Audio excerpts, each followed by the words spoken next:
एक गांव था, इतना सुनसान कि दिन में भी वहां सन्नाटा बोलता था। उस गांव का नाम था अंधेरपुर। नाम जैसा ही उसका हाल था, अंधेरे से भरा हुआ। अंधेरपुर ऐसा गांव था जहां दिन में भी लोग कम बोलते थे और रात होते ही कोई इंसान घर के बाहर नहीं निकलता था। सूरज ढलते ही गांव के हर दरवाजे बंद हो जाते, दिए बुझा दिए जाते और पूरा अंधेरपुर जैसे सांस रोक लेता।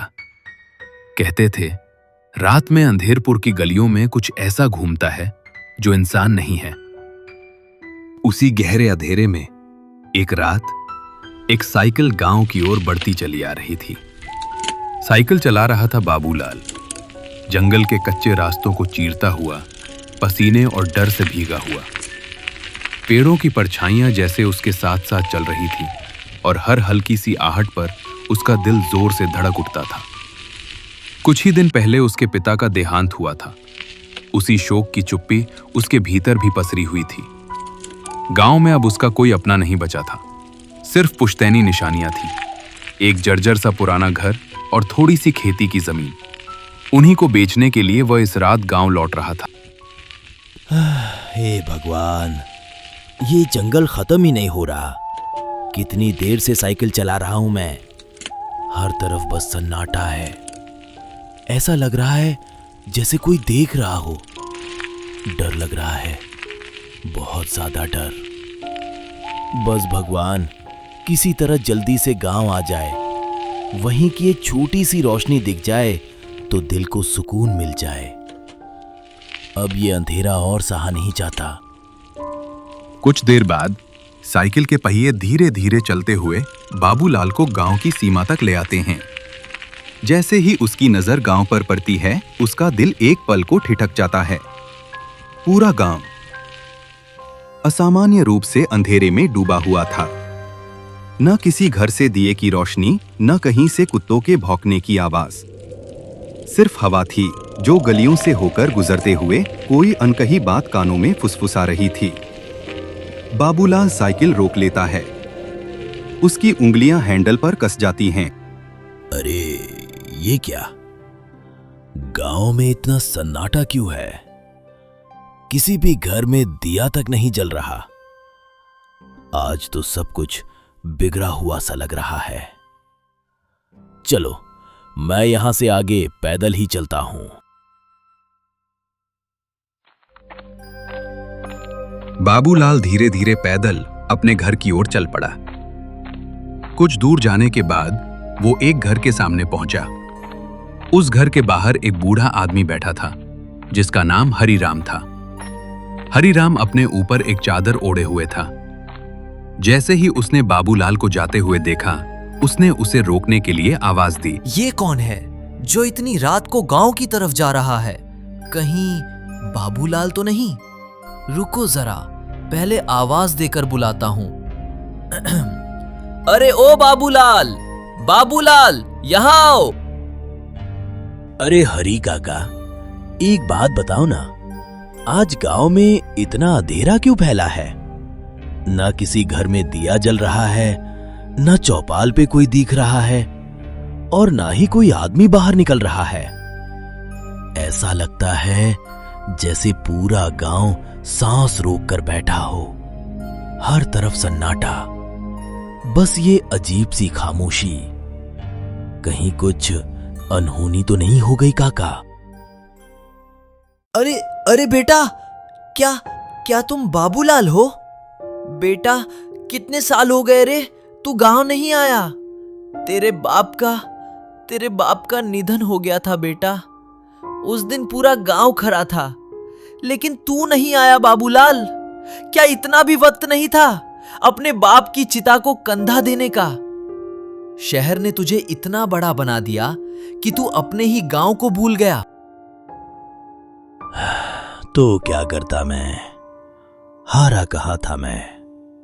शहर में मेरा कामकाज ठीक से जम गया है। मैं इतना व्यस्त रहता हूं कि कई बार भोजन करने का भी समय नहीं मिलता।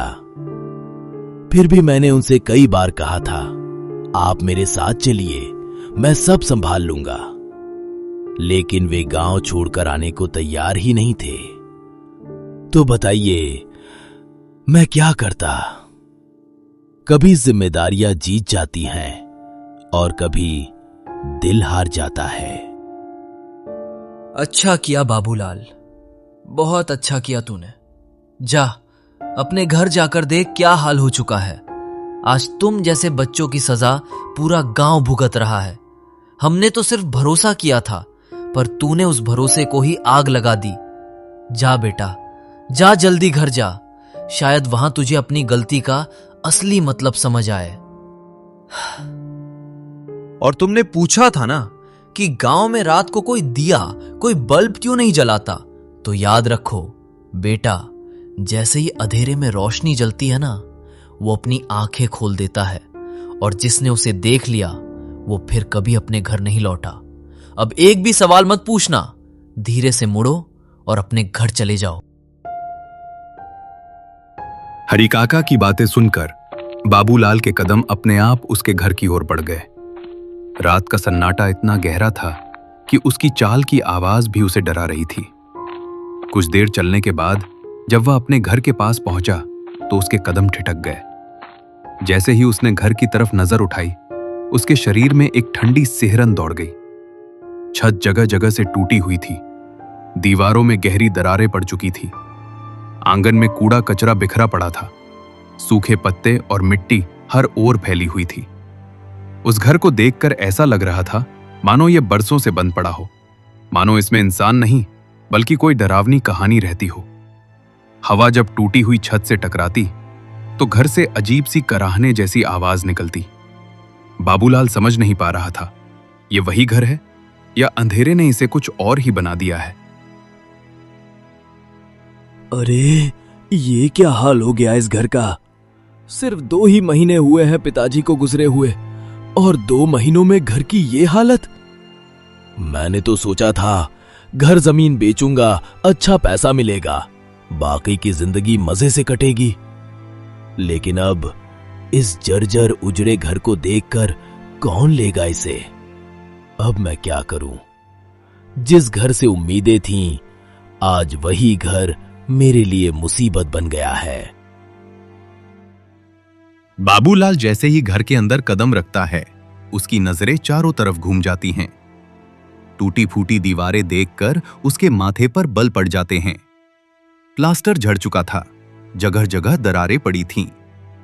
जिस पलंग पर उसका बाप कभी सोया करता था, वह भी सड़गल कर बेकार हो चुका था।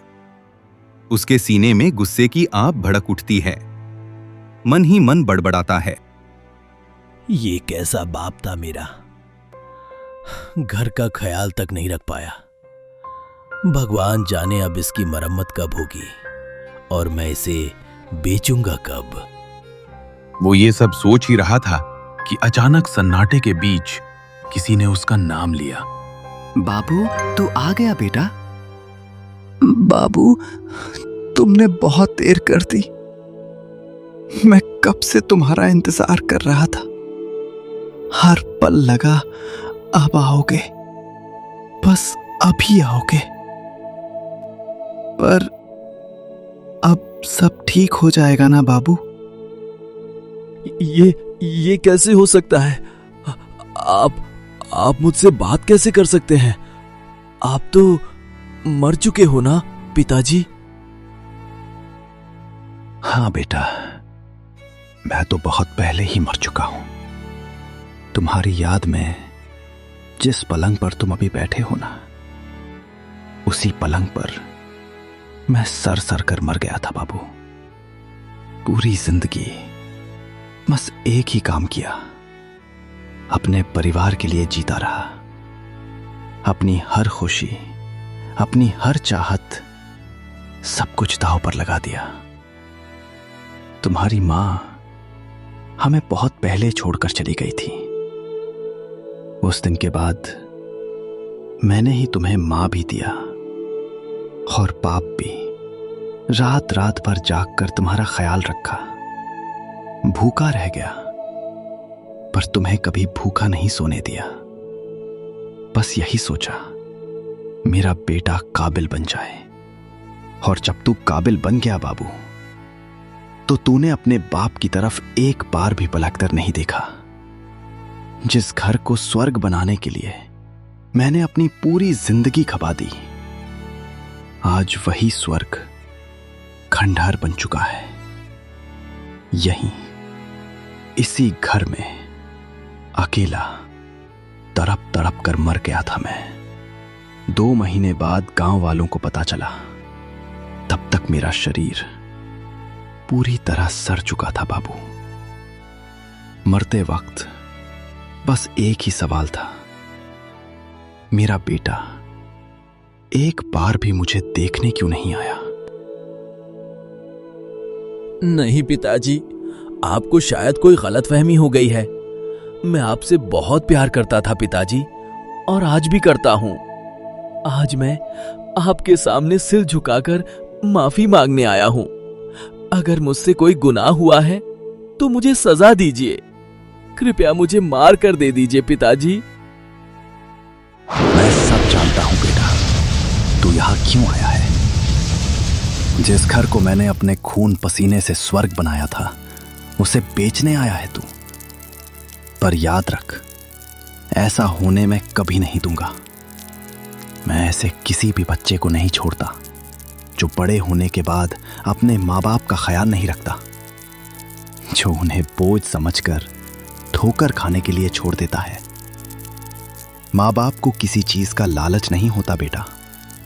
उन्हें तो बस अपने बुढ़ापे में अपने परिवार, अपने बच्चों का साथ चाहिए। और तुम जैसी औलाद किसी को ना मिले। आज मेरे डर की वजह से ही सही, इस गांव में हर बच्चा अपने माँ बाप का ख्याल रखता है। पर अब तुझे मरना होगा बेटा। मैं तुझे मारूंगा।